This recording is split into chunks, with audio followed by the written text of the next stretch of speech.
अस्सलाम वालेकुम नाज़रीन मोहतरम, मैं उमर फारूक हूँ और आप मेरा फेसबुक और यूट्यूब चैनल उमर स्पीक्स देख रहे हैं। नाज़रीन मोहतरम, स्टेट बैंक ने साफ और सीधे अल्फाज में इनकार कर दिया आज, और आखिरी लम्हे उन्होंने कहा कि जनाब पैसे हम जारी नहीं कर सकते और जो फंड जारी करने का मामला था वो इख्तियार हमारे पास नहीं है।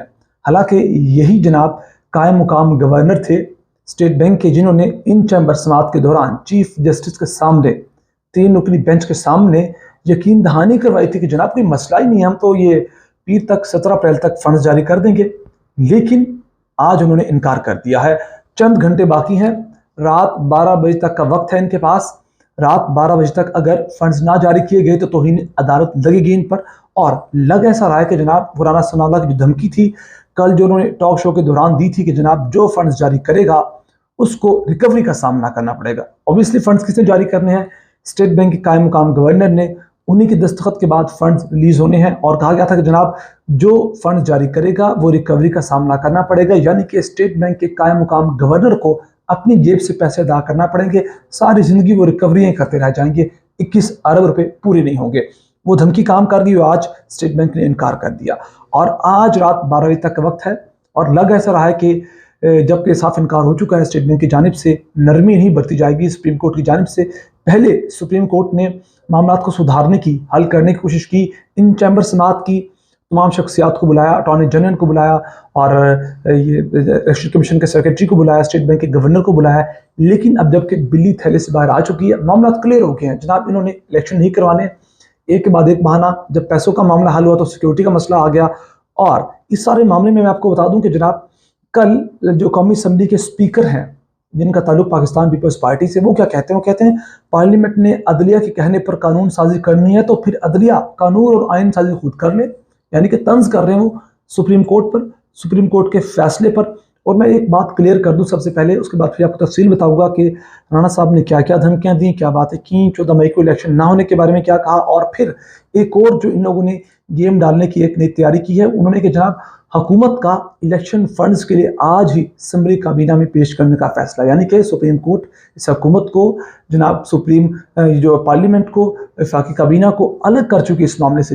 लेकिन फिर भी जो हुकूमत है वो मुदाखलत कर रही है इस मामले के अंदर। इस मामले में हुकूमत को साइड पे किया गया था, इलेक्शन कमीशन ने करवाने हैं, तो ये फिर अगेन टांग अड़ाने की क्या ज़रूरत है, ये भी आपको बताऊंगा। लेकिन उससे पहले मैं आपको एक बात क्लियर कर दूं कि इस वक्त जो ताकतवर हल्के हैं जो इस हुकूमत को लाए और ईमन के इनके इत्तेहादी, खास तौर पर पीपल्स पार्टी, एक बात सोचने पर मजबूर हो चुके हैं कि जनाब ये जो लाई गई है हुकूमत, जनाब ये जो मामला किए गए हैं, मौजूदा वज़ीर आज़म शहबाज शरीफ हैं, इनकी तो आपस की लड़ाई ख़त्म नहीं हो रही।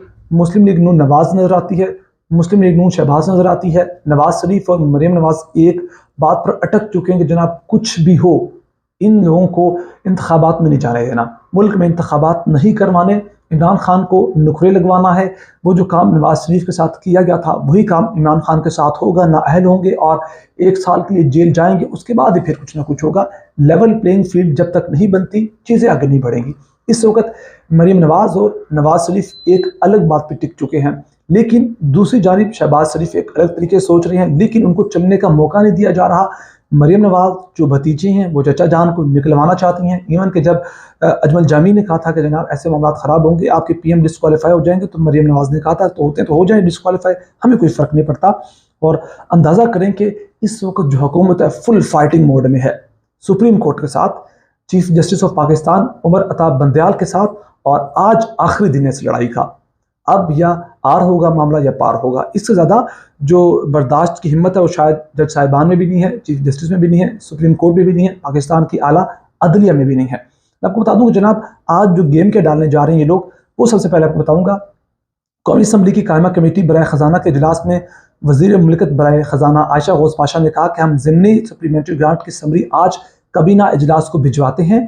और इजलास में ये भी फैसला किया गया कि फ़ंड्स के लिए आज ही समरी वफाकी काबीना के इजलास में पेश की जाएगी और वफाकी काबीना से मंजूरी के बाद आज ही मामला कौमी असम्बली में ले जाया जाएगा। ये अगेन बंदूक कौमी असम्बली के कंधे पे रख के चला रहे हैं। जैसा कि कहा गया था कि जनाब वो तो कौमी असम्बली की कायमा कमेटी ने इनकार कर दिया और जब तक कौमी असम्बली की कायमा कमेटी मंजूरी नहीं देती हम पैसे नहीं दे सकते। फिर स्टेट बैंक को कहा गया तो स्टेट बैंक को भी धमकियाँ दी गई, वो भी मुकर गए।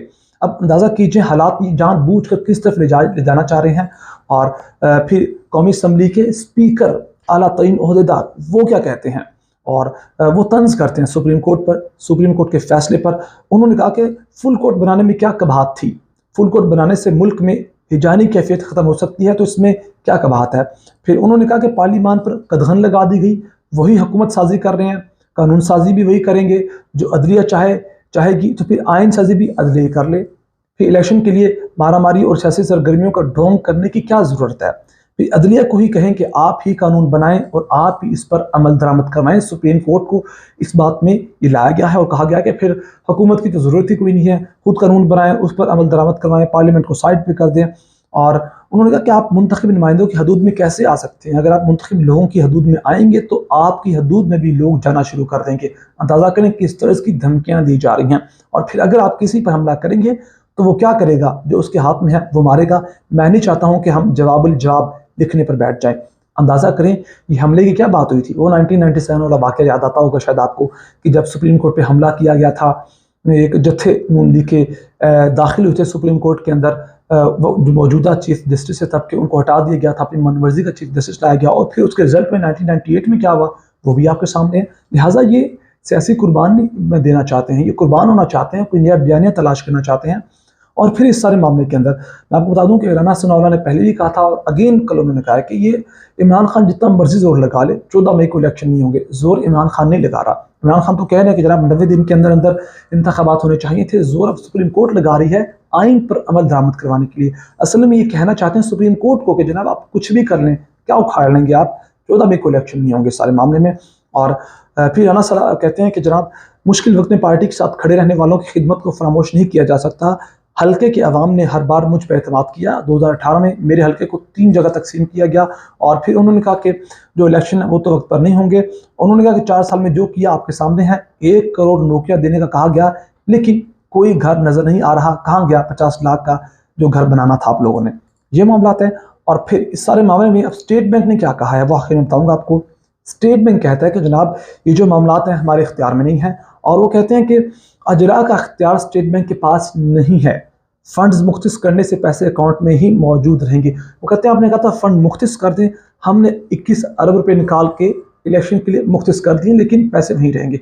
वही बात है, शायद आपको याद हो, मैं लास्ट वीडियो में आपको बताया था कि राना साहब ने कहा था क्या हुआ, ठीक है सुप्रीम कोर्ट ने ऑर्डर दे दिया है स्टेट बैंक को, स्टेट बैंक पैसे निकाल कर साइड पर रख देगा, लेकिन पैसे वहीं पड़े रहेंगे, इलेक्शन नहीं होंगे, इलेक्शन कमीशन इलेक्शन नहीं करवा सकेगा। और फिर सिक्योरिटी का मसला है, अमन अमान का मसला है। वो कहते हैं जब तक फौज ही नहीं आपको मिलनी, नफरी नहीं मिलनी, तो फिर फौज की सुपरविजन में इलेक्शन नहीं होंगे, तो उस इलेक्शन को कौन मानेगा, कोई भी नहीं मानेगा।